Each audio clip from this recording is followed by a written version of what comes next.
বর্তমানে যে অবস্থার মধ্যে আছি এই অবস্থার মধ্যে আমি মনে করি যে ভিডিওটা সবারই জানার দরকার আছে, সবারই বোঝার দরকার আছে।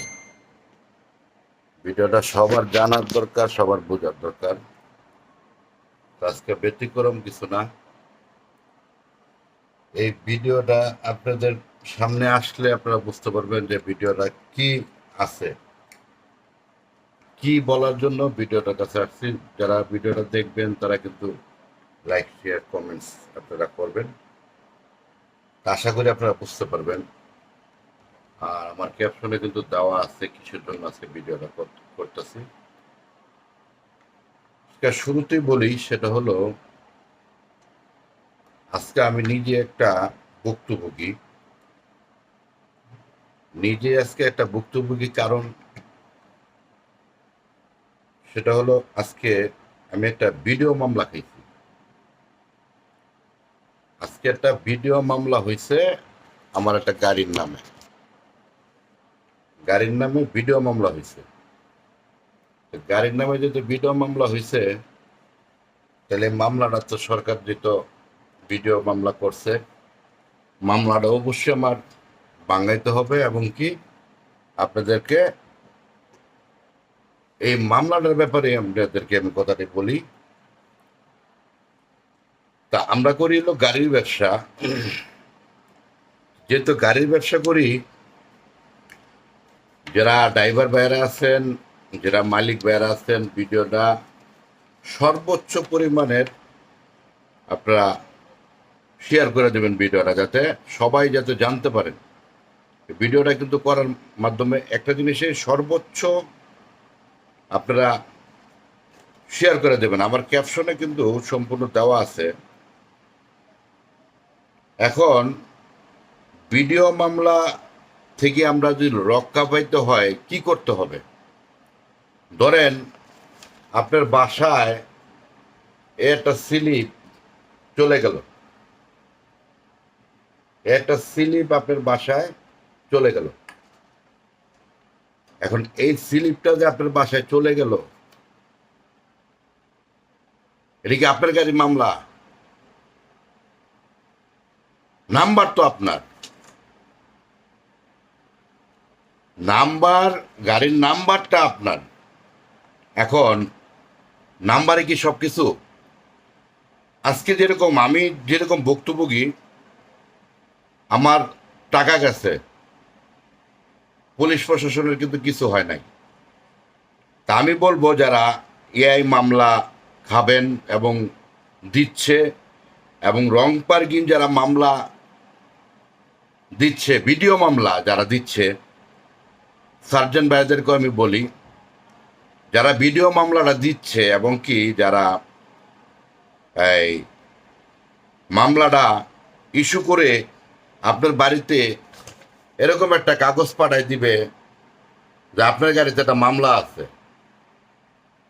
আপনার গাড়িতে একটা মামলা আছে।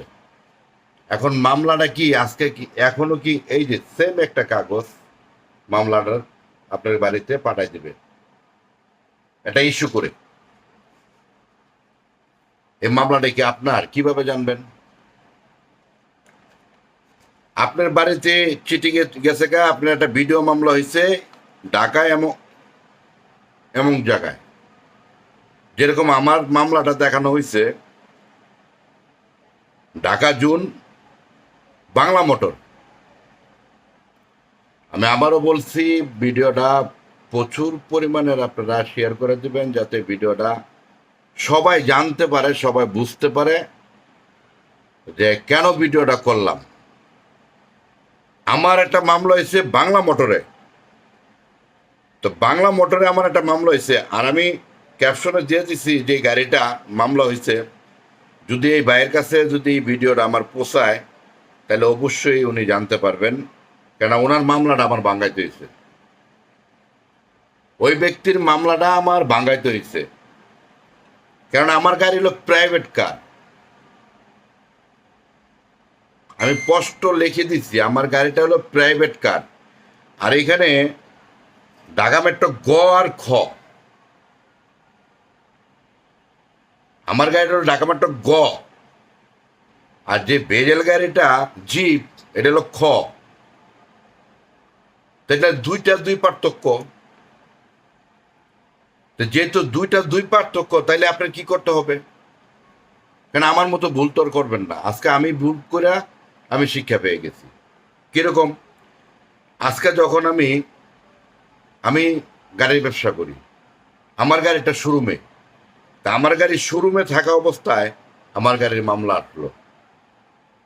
আমি কি করলাম? শান্তিনগর যাইয়া দেখাইলাম, হ্যাঁ আমার গাড়ির মামলা। আমি আর ওনাকে তদন্ত করি নাই যে আমার ভিডিও ফুটেজটা দেখান। আমি ভিডিও ফুটেজটা না দেখেই আমি টাকাটা ব্যাংকের মাধ্যমে জমা দিয়ে দিলাম। তারা আমাকে স্লিপ দিয়ে দিল, আমি ব্যাংকের মাধ্যমে টাকাটা জমা দিয়ে দিলাম। আমার ফাইন করলো কত? 2500 টাকা। যেহেতু আমার ফাইনটা করছে 2500 টাকা, তাহলে আমার খরচ আরো 70 টাকা লাগলো। যে দোকানটা, বিকাশের দোকান থেকে ইউক্যাশ দেওয়ার জন্য 70 টাকা লাগলো। তাহলে আমার কত দাঁড়ালো? 2570 টাকা। 2570 টাকা দেওয়ার পরে যখন আমি ওই জায়গায় গেলাম, আমার মামলাটা ডিসমিস হয়ে গেল। তো মামলাটা যেহেতু ডিসমিস হয়ে গেল, ওই মামলাটা যখন আমি বললাম যে আমার মামলা তো ডিসমিস করছি, তাহলে আমার ভিডিও ফুটেজটা দেখান।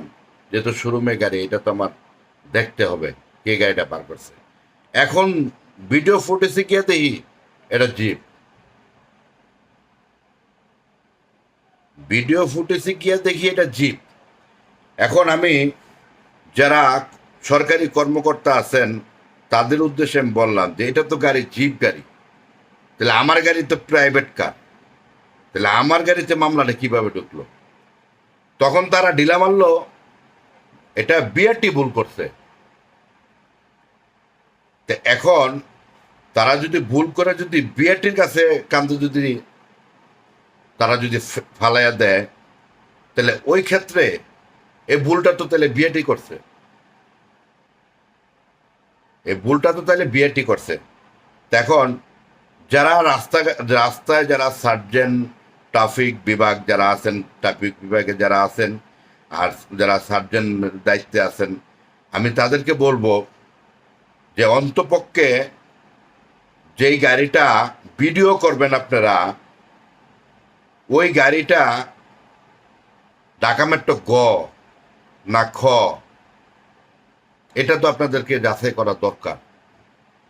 আর বিএটিকেও আমি বলবো যে বিএটির থেকে যারা এই তথ্যটা, হ্যাঁ, সার্জেন্ট ট্রাফিকদেরকে দেওয়া হয়, তাদেরকেও বলবো যে আপনারা অন্তপক্ষে মানুষকে হয়রানি না কইরা আপনারা ঠিক নির্দেশনাটা দেওয়াটাই আমি মনে করি উচিত। কারণ আমার মতো বক্তব্য কি, এই ইআই ক্যামেরা হওয়ার পরে আমি সড়ক পরিবহন আইনে 2018 সালের যেই খসড়ায় যে মামলাগুলো হয়, আজকে আমি স্বরাষ্ট্রমন্ত্রীকেও বলবো যদি আমার ভিডিওটা যদি তাদের কাছে দেয়, মন্ত্রণালয় থেকে যদি কেউ দেখে, আমি তাদেরকেও বলবো যে আপনারা পুলিশ প্রশাসনকে, যারা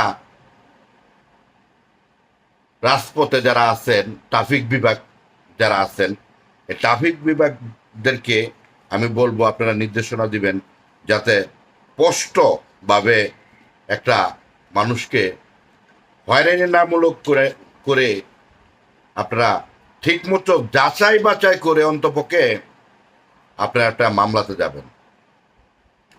আজকে যখন আমি ডিসি সাহেবের কাছে যেতে চাইলাম শান্তিনগরে,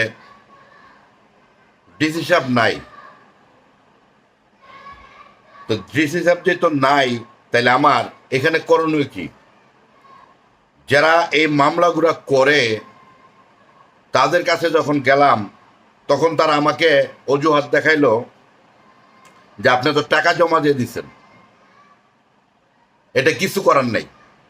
তাইলে কি আমরা কি যারা এই রাজপথে যারা গাড়ি ব্যবহার করে, তারা কি আপনাদের কাছে জিম্মি? আজও কি মানুষ কি পুলিশের আইনের কাছে কি জিম্মি থাকবে? এটা হলো আমার জাতির কাছে প্রশ্ন। আর বিআরটিতে আজকে বিআরটিতে যে এই তত্ত্বটা দেওয়া হয়, আমি বিআরটিকে আমি একটা জিনিসই বলবো, বিআরটিতে যারা কর্মকর্তা আছেন, যারা বিআরটির এডি যে যিনি আছেন, আমি ইডি মহোদয়কেও বলবো যে আপনারা যখন ভিডিও মামলাগুলো হয়, ধরেন আজকে ইআই ক্যামেরা বাংলাদেশে যে লাগানো হয়েছে, এই ইআই মামলাগুলো যদি আপনারা পুলিশ প্রশাসন যদি আপনাদেরকে থেকে তথ্য চায়, পুলিশ প্রশাসন যদি আপনাদের থেকে তথ্য চায়, অন্তপক্ষে আপনারা এই তথ্যটা ঠিক মতো দিবেন, যাতে এটা কি ঢাকা মেট্রো গ না খ। আমার নাম্বার 15 সিরিয়াল 2861, নাম্বার 15 সিরিয়াল 2861, কিন্তু আজও